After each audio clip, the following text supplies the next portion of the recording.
How does God justify this behavior to animals? God doesn't. Okay. We do.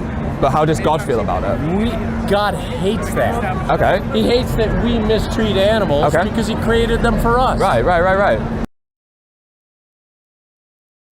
But the fact that we mistreat them isn't God's fault. I'm not saying it is. It's our fault. It's our fault. It is. I agree. It's our Exactly. fault. So with that in mind, how do we continue to do it then? Well, if God doesn't like it, then we should stop, right? He created these so that we could eat them. Okay.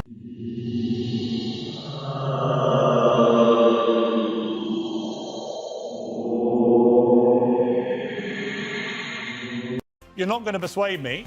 And my response to you destroying all these things is to have a Big Mac.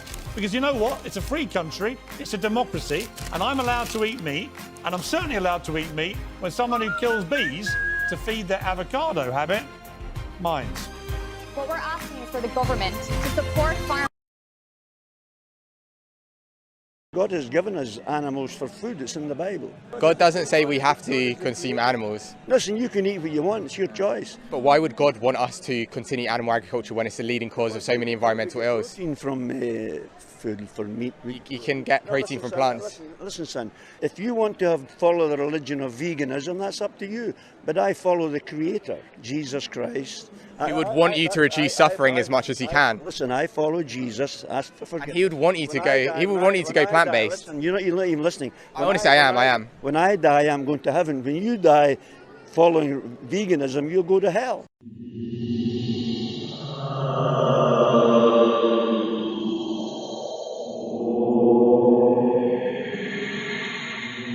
God said we can eat fish, so there's nothing wrong with eating fish. No, God did not say anything like that. Would want. Look at a slaughterhouse, what does your conscience say?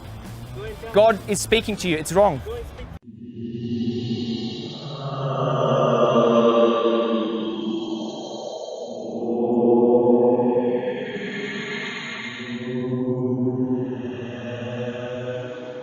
There's a fire inside your heart.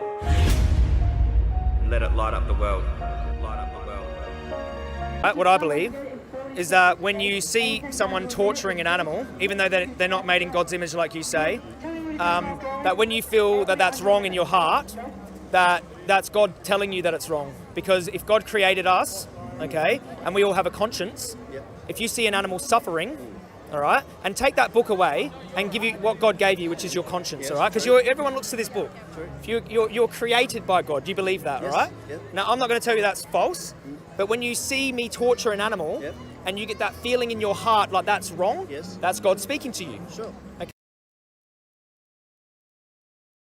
This isn't about attacking the people. This is about like having them be consistent with the values they espouse.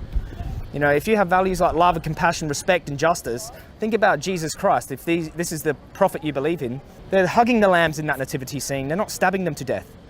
And I guarantee you, if Jesus walked today, he would think slaughterhouses, factory farms, our exploitation and cruelty to animals was a moral abomination and needed to end. He'd be out the front of slaughterhouses stopping the trucks full of pigs before they get gassed to death. Jesus would.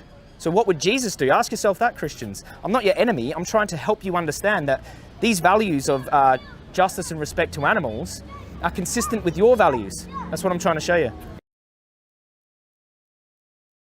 So, for example, I would catch a fish and I would eat it. No problem. Okay. I would have the, because I've got God's permission to do.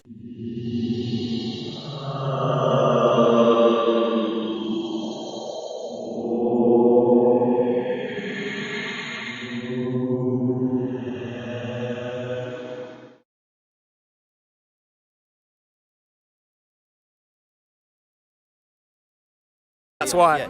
That's different from me, let's say, killing a cow to eat it and cook it, which we know in the Bible we're allowed to do. So, but we won't be allowed to do that once the Lord returns. That is true. Why are you waiting till the Lord returns to be ethical?